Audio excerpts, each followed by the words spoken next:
একটা ড্রেস পরেছি, এটা আমার অপরাধ হবে কেন?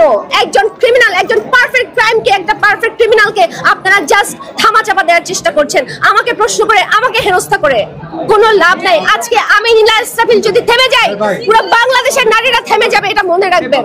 জুলাই আন্দোলনের সাথে সম্পৃক্ত ছিলেন এবং একজন নারী, এই তিনটে দিক মিলিয়ে যখন আপনার এই ধরনের একটা ভিডিও সোশ্যাল মিডিয়াতে প্রকাশ পেয়েছে, তখন আপনার যারা ভালোবাসার মানুষগুলো ছিল তাদের কাছ থেকে নেগেটিভ আচরণ করে আপনার এই সত্যটা আসলে সামনে এসেছিল। আপনি কি ধারণা করছেন যে আপনার ভবিষ্যতে? আমার এমন কোনো কিছু নাই যেটা পাবলিকলি আসলে আমি মানে কোন সমস্যা হবে। মানে হ্যাঁ, মালদ্বীপে আমি আমার ব্যক্তিগত সময় কাটিয়েছি, সেটা আসা উচিত ছিল না। যেহেতু আমি এটা লুকিয়ে রেখেছি, তার মানে তো ছিল যে এটা আমি চাই না প্রকাশ্যে আসুক, এই কারণে তো আমি লুকিয়ে রেখেছি। যেহেতু আমাদের সোসাইটির সাথে এই ডেলসটা যায় না, সেই কারণে তো আমি লুকিয়ে রেখেছি। এখন যে এটা বাইরে এনেছে, এটা তার রুচি, তার আধিক্যতা, সে এটার ব্যাখ্যা ভালো দিতে পারবে। সে কোন জায়গা থেকে এটা করছে, এটা নিয়ে আমার কোনো সে নাই। একজন নারী হিসেবে এই যে এখন যে ঘটনাটা ঘটছে, এটা আপনার লাইফে কতটুকু ইফেক্ট হয়েছে? আমি তো আমার বক্তৃতাতে বলেছি, আপনারা ক্যাপচার করেছেন কিনা আমি জানি না। আমার পারিবারিক লাইফে ব্যক্তি নীলাকে অনেক খারাপভাবে এফেক্ট করেছে।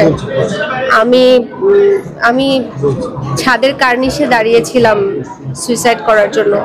আমার বাচ্চাগুলোর, ছোট ছোট বাচ্চা, আমার একটা 6 বছরের বাচ্চা, একটা 4 বছরের বাচ্চা, আমার বাচ্চাদের দিকে তাকিয়ে আমি ফিরে এসেছি। আমাকে এটা খুব খারাপভাবে, মানসিকভাবে আমি ভেঙে পড়েছি। আপনারা দেখবেন যে আমি ইলিয়াস সাহেবকে সরিও বলেছি, ভাই আমি সরি, আপনি প্লিজ এই ভিডিওগুলো দিয়েন না। উনি আমাকে বলেছে আপনি যদি সরি বলেন তাহলে আমি ভিডিওগুলো দিব না। তো আমি সরি বলেছি, যে যেহেতু সে ভিডিও দিবেই, তো ভাই আমি সরি, আপনি ভিডিওগুলো দিয়েন না। আপনি এখান থেকে কি আপনার পক্ষে ব্যাক করা কিভাবে সম্ভব হবে?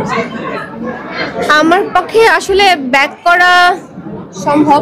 আমি এই তো ব্যাক করেছি। আমি মেঘনাকে থ্যাংক ইউ দিতে চাই, একজন মাত্র নারী যে কিনা আমার পাশে দাঁড়িয়েছিল শক্তভাবে এই জার্নিতে। তো আমি রাজনীতির মাঠে ব্যাক করব কবে, কিভাবে আমি এখন জানি না, তবে স্বাভাবিক জীবনে আমি ব্যাক করছি। আমি আপনাদের কাছে অনুরোধ করব, আমাকে ব্যাক করতে সাহায্য করেন। লাস্ট একটা কোশ্চেন, সেটা হচ্ছে আপনার ভিডিও একসাথে অভিনয় করেছি, একসাথে কত স্ক্রিন শেয়ার করেছি। আমার সেই বন্ধুরাই আমাকে নিয়ে একটা খারাপ শব্দ ব্যবহার করেছে, অনেকে, একজন দুজন, অনেকে, অসংখ্য মানুষ। আমার কাছে কেউ কিছু জানতে চায়নি, এটা আমার দুঃখ ছাড়া কিছু না। এই যে এত ইনসিডেন্ট ঘটে গেল, আপনি যেহেতু অভিনয়ের সঙ্গে সম্পৃক্ত আছেন, সেই ক্ষেত্রে কি আপনার সহকর্মীদের সাপোর্ট পেয়েছেন কিনা এই এত ইনসিডেন্টের মধ্যে? প্রথমত তো আমি ফোন বন্ধ রেখেছিলাম কিছুদিন। রিসেন্ট আমি ফোন অন করা শুরু করেছি, অন করি আবার বন্ধ করি, ওয়াইফাই বন্ধ করে রাখি, এয়ারপ্লেন মোডে দিয়ে রাখি। আমি একদম দুনিয়া হারা হয়ে ছিলাম কিছুদিন নিজের মধ্যে। কিছু মানুষ তো আমি ফেসবুকে ওই যে ভিডিও লিঙ্কের কমেন্টগুলো করেছিলাম কয়েকবার, তখন তো দেখলাম যে অকথ্য কথা, অনেকে বাজে বাজে লেখা। তো এরপরে আমাকে বলা হলো যে তুমি কমেন্ট পড়া বন্ধ করো বাসা থেকে। আমি কমেন্ট পড়া বন্ধ করলাম, এরপরে ফেসবুক আনইনস্টল করে দিলাম। সো কিছু কিছু মানুষ আমার মানে ফোন করেছে বা টেক্সট করেছে যে নীলা তুমি সাহসী, তুমি ভেঙে পড়ো না, এটা কিছু হয় না, এটা একটা ড্রেস, এটা এরকম মানে কেউ অনেকেই আমাকে হচ্ছে সান্ত্বনা দিয়েছে, সাহসিকতার কথা তুলে ধরেছে, আবার অনেকেই আমাকে বাজে কথা বলেছে। আমি একটু কথা বলি, আপনারা একটু চুপ থাকেন। আপনারা কি শাক দিয়ে মাছ ঢাকছেন না?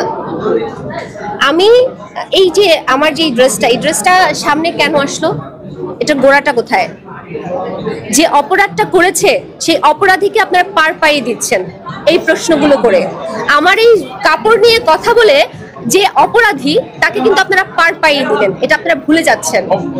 আপনারা কিন্তু তাকে নিয়ে একটা প্রশ্ন করেন নাই, একটা সাংবাদিক তাকে নিয়ে প্রশ্ন করেন নাই, তার অবস্থা কি, সে কেন করেছে, সে সাহস কোথা থেকে পেল, এই বিষয়ে আপনারা কেউ প্রশ্ন করেন নাই। শুধু আপনারা প্রশ্ন করতেছেন আমার ড্রেস নিয়ে, শুধু আপনারা প্রশ্ন করতেছেন ইলিয়াসকে নিয়ে। কেন? সে কোথায় গেল? তাকে নিয়ে কথা বলছেন না কেন? সেই অপরাধীর কি শাস্তি হওয়া উচিত সেটা আপনার দৃষ্টিতে কি? আপনার দৃষ্টিতে কি? আপনারা সেটা নিয়ে কেন চিন্তা করলেন না? তার কাছে গিয়ে প্রশ্ন করেছেন যে আপনি এই অফারটা করার সাহস কি করে পেলেন? করেছেন? আপনি উল্টো প্রশ্ন করেন দেখে করেন নাই, এগুলো অবস্থা করেন নাই, কারণ আপনারা পড়ে আছেন আমার শাড়ি চুরি নিয়ে। আপনারা অপরাধীকে নিয়ে পড়ে নাই, আপনারা আমাকে নিয়ে পড়ে আছেন, যে কারণে আমাদের দেশে কোনো অপরাধের বিচার হয় না। যা আমি আপনাদেরকে বলছি যে আপনারা প্লিজ অপরাধীকে খোঁজেন, যার সাথে অপরাধ হয়েছে তাকে না। আমাকে যে প্রশ্ন করছেন, আমি এই প্রশ্নের উত্তর দিতে কি আদৌ ক্যাপাবল কিনা? আমি কি ক্যাপাবল? am I capable?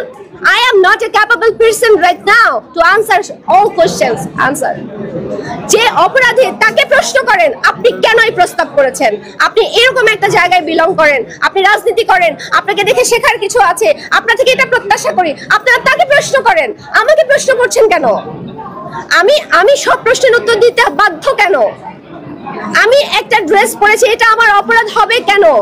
আমি একজনের কথা ধরেই না আমি ফাঁস করেছি, আমি যদি ফাঁস করে থাকি সেটা অপরাধ হবে কেন? যে আমাকে এই প্রস্তাবটা দিল সে অপরাধী না কেন? তাকে কেন প্রশ্ন করা হবে না? তাকে কেন প্রশ্ন করছেন না? তার মানে হচ্ছে আপনারা সবাই শাক দিয়ে মাছ ঢাকার চেষ্টা করছেন। একজন ক্রিমিনাল, একজন পারফেক্ট ক্রাইমকে, একটা পারফেক্ট ক্রিমিনালকে আপনারা জাস্ট ধামাচাপা দেওয়ার চেষ্টা করছেন। আমাকে প্রশ্ন করে, আমাকে হেনস্থা করে কোনো লাভ নাই। আজকে আমি নীলা ইসরাফিল যদি থেমে যাই, পুরো বাংলাদেশের নারীরা থেমে যাবে, এটা মনে রাখবেন। আমি কথা বলছি, আমি এখনো কথা বলছি।